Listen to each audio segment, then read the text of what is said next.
Coming up on the Uplift, breaking the glass ceiling at a Wisconsin university. How one group of women is making it happen. Then 2 college football players are taking equality into their own hands. We're going to show you the unique way they're improving their campus. And the Maple Grove dance team is pushing the status quo. We will show you the moves that they made to win big.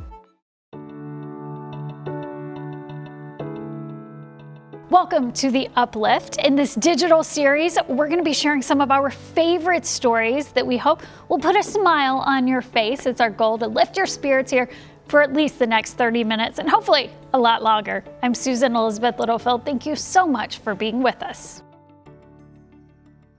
A teenager who knows what it's like to have an MRI scan wants to help other kids get through it. Henry Franken built an MRI scanner out of Legos. When Franken was 10 years old, he was diagnosed with a brain tumor. He had surgery to remove it, and it was benign. But he had to go through extensive physical and occupational therapy and many follow-ups. Franken gave his Lego MRI machine to the Cancers and Blood Disorders Clinic at Children's Minnesota. Actual MRI part comes off, and you can open it up, and you can see the big magnet in there, which spins, and you can move the little guy in and out of it. There was some similar images online, and somebody had developed a sort of plan for what they had done, so I took that and just kind of made it a little bit more what I wanted. I want to give it to the clinic where I would always go for my follow-ups, and just be able to show other kids, that it's not as scary as it seems. Franken said it only took him about a couple of hours to put it all together. At the University of Wisconsin in Madison, 3 students are making radio history. Annika, Chrissy, and Tia are the first all-female sports broadcasting team. The student-run radio station, WSUM, got its start just over 20 years ago. In the male-dominated world of sportscasting, this is big news. We just kind of, on our own, wanted to do an all-female broadcast. We didn't really look into the history of it at all. Once we finished that final call and took off our mics, I remember we all kind of had this sigh of relief, like we did it. It was an amazing experience. The group is proud of their accomplishment, and they are excited more women are in training to follow in their footsteps. Speaking of women in sports, a big congratulations is in order for Jessie Diggins. The Minnesota athlete made history last month by winning the first individual gold medal for the U.S. in cross-country skiing. She did it while competing at the World Championships in Slovenia.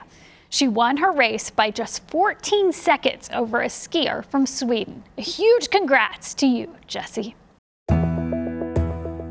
Now let's look at 2 stars from a different sport. 2 St. Olaf football players saw a need on their college campus, so they fulfilled it on their own. They launched a pop-up barber shop that caters to a crowd that was getting left out. WCCO's Marielle Moe shows us how this business is boosting equality. There's a buzzing business inside the Student Center at St. Olaf College, where satisfied students are walking away with a new look. Amazing. I feel like hair is the biggest way to really express yourself. It's a part of my identity. It's a part of who I am. Giovanni Green and Aiden Lloyd are part of a group called Ollies Against Inequality. They wanted to help students of color get haircuts by professionals that know how to cut their hair textures and styles, something that didn't exist in Northfield, Minnesota a year ago. We load up the cars and go up to the cities and try to find a barber. It's very particular, especially in the Black community. It's kind of like a cultural thing. The boys found Nino Gutierrez from Trent's Barber in Apple Valley, who jumped at this opportunity to connect with young people in the barber chair. How am I supposed to be in LA for? Nino and his team have come to St. Olaf for 6 pop-up barber shops so far, and in that time cut 300 heads of hair. That's a pretty big deal because St. Olaf isn't a big school. That's 10% of the student body population. A haircut might be a simple act, but each one given here trims away at a bigger issue. Equality and equity is not some large myth that we have to discuss in theory. It's something that can be present right now. These two hope their barbershop draws more diversity to each incoming class. When kids come in and they see things like this, they kind of resonate with them. A resonance they hope will carry long after they graduate. This is not a moment, this is a movement. In Northfield, Marielle Mose, WCCO 4 News.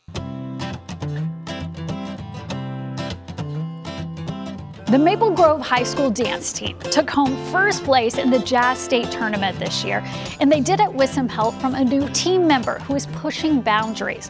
Here's a look at how they made it happen. My sweetest friend, The soulful sound of Johnny Cash, everyone I know the strength behind the moves, in here. and an unexpected dancer on the floor. We were either going to win big with it or lose big with it. All things that made the Maple Grove dance team stand out among their competition this year and win first place. I was crying because it's my senior year. It was just really cool to see it all pay off and come together in the end. We were trying something different this year, and with high risk comes high reward. Ashley Alden and Charlie Weber are both captains of the team. Ivan Bito is one of their newest members as a junior, and he's the first boy to be on the Crimson dance team. You can do what your heart desires, and you don't have to follow the stereotype. Ivan found his passion for dance at just 9 years old. I could express myself through movement and release my emotions in a healthy way.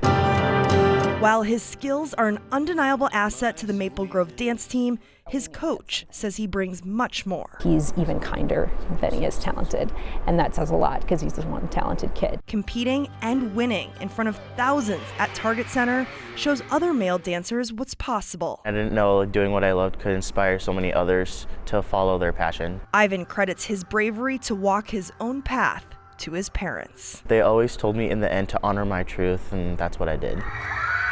In Maple Grove, Marielle Mose, WCCO 4 News. Still ahead, a new library is introducing kids to the power of reading, how it's making sure every child has access to literacy.